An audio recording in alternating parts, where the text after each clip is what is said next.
This is 30 Minutes of Fame, and I'll be your host, Winnie, together with my colleague. This is the first segment of the show, and today we are proud to have a guest in studio tonight, and he's none other than Dennis himself. Thank you so much, Dennis, for coming to the show. Thank you. Yeah. Please introduce yourself to our dear viewers out there.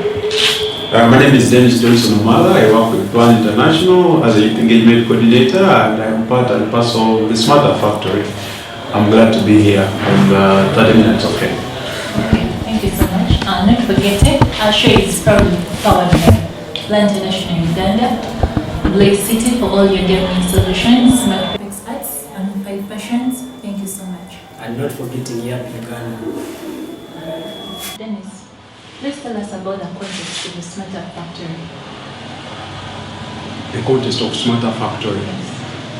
I think Smartup factory, we developed it like 2 years ago with the idea to really give opportunity for young people who are marginalized to have access to a space, an inspiring space that they can call it their home, so that we are able to help them create ideas that can support them solve individual needs and problems. So the idea was that most interventions don't really give opportunities to those who are marginalized, and you know, in Uganda, almost 78% of the population is made up of young people. But the condition of young people is even worse, coupled with unemployment, lack of opportunities, and relevant skills that are employable. So it's from this background that we thought that, you know, maybe we can also contribute to something that can change somebody somewhere. And that's when we developed the Smartup project. So our primary target, of course, was that we work with young people in urban slums, because they're the ones who are totally marginalized, especially in Kampala here. So the interest is that most of them are very creative, but then they do not have opportunity where they can exploit their creativity. And so Smartup really is there to provide a space for everyone to create, to develop, to innovate what they would want to do. It's a place where everyone must succeed regardless of your condition, whether you're educated or you're not educated. Thank you. Okay. Thank you very much. So our viewers outside there would like to know, how many years has Smartup been existing, and what success have you registered from the youth? No, like I said, it's almost 2 years. We've been implementing since 2015, and so this is 2017, and this was originally 2.5 years grant support. So, and we are going up to the end of 2017, but we even expect to continue more because the impact is immense. For the period that I've moved, I think I've seen a lot of success. We started with so many young people. I would see a situation of desperation. I would see a situation where people are really looking forward to getting something, but they can't see. They're looking for somebody who can touch on them and say, here, let me help you be who you are. So we've seen so many young people come through, become what they have become. We have those who have got formal employment. We have those who have got their own businesses they're running. There are young people who are into technology. They are developing technologies. I'm sure you can see behind the scenes, who are those carrying cameras. Those are our skills that I'm really grateful. Even you guys interviewing me, these are skills that we are proud of. So yeah, I'm very excited that this project is impacting so many. You know, it's impacting so many people. Okay, thank you so much, Dennis. Well, Dennis, I believe there are a number of youth projects you have come up with time, but then how different is this Smartup factory project from the rest that we've had or we're seeing around? That's a very good question. You know, most projects, of course, very well intentioned, they come to address particular aspect of a young person. For instance, you find that someone can design a project in sexual reproductive health, and therefore they can spend the entire 3 or 4 years talking about sexual reproductive health of a young person or an adolescent. And even within Plan, we have done that, where a specific project is targeting a specific aspect of a young person.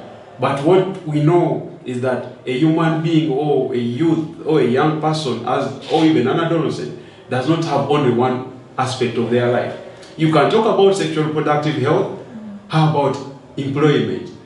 You know, it's one thing to to have access to information about my personal health, but also in order for me to be healthy, I need employment so that I am able to sustain myself and keep myself. So the difference between Smartup is that we integrate everything.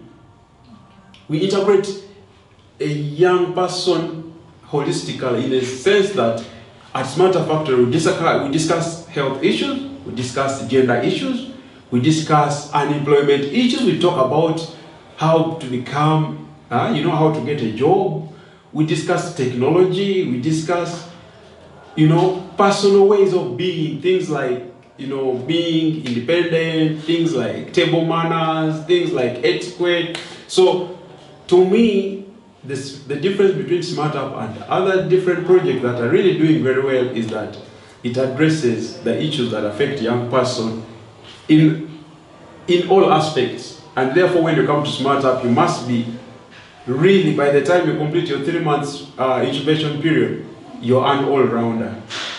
Okay. Thank you very much. Mr. Dennis, I want to ask you, I know there are very many youths watching us live outside. What do they need to do in order for them to access Smartup? Like, what criteria do people use to recruit the youths into your programs and what you do? The criteria is really that you have to be a young person between the age of 17 to 26, and sometimes we even open it up to maybe 27, 28, depending really on the need. But we have also got young people who are like in school and they also want to learn computer and how to use, they want to learn how to act. And I don't think we can close opportunity, but the primary target why we looked at 17 is that it's at 17 that young people experience a lot of challenges. Either at this point they've dropped out of school, either it's at this point that they're also struggling with, changes between adolescent to adulthood. So it's a campus with so many issues that a young person go through. So we believe that at 17 and the following years that comes above is at that critical moment when really we need to provide support to young people. Of course, the lower age we still believe that the government programs, the UPE, the USE, someone should be able to still be in school. But of course, we cannot close the doors for those who are interested in joining us. So our services are free of charge, and I'm happy that we have reached so many young people. Okay. So you mean, sorry to interrupt you, so you mean for them to come there, there is nothing that they need to pay, like maybe a service fee? Not at all. All the services have already been covered thanks to our funders, and so of course the only thing we require from you sometimes is some documentation, so we know who you are, where you come from. We need some photograph. We have a lot of equipment at the space, so we need also to protect what we have, because it's for the benefit for those who are there right now, and it's going to benefit those who are going to come. So we do not ask for anything like pay money or school fees like other places. No, we are targeting marginalized group, and therefore we give them opportunity to learn. But what you have to do is that you just have to do good. You have to live to love your colleagues. You have to show respect to your colleagues when you are at the space. You have to to show that you're intending to do good. We don't expect you to be at Smartup and in the community you're terrorizing other people. We want you to be a role model. So ideally, those are some of the conditions which comes along the way. But all of it aiming to do good in the community.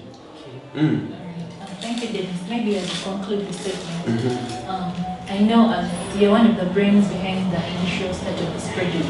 So kindly tell us, what is the future of maybe Plan International or Smartup? What's the future plan of this project? Of course, the plan for Smartup is really to make Smartup an independent entity, and we're already working on that process. As you know, it has entirely been a youth-managed project. So we still believe that we are going to continue getting funding because the impact we have already created is really, really very good. So the important thing right now is to build capacity for the youths who are at the Smartup to understand how they can manage, to make sure that the philosophy that we had for this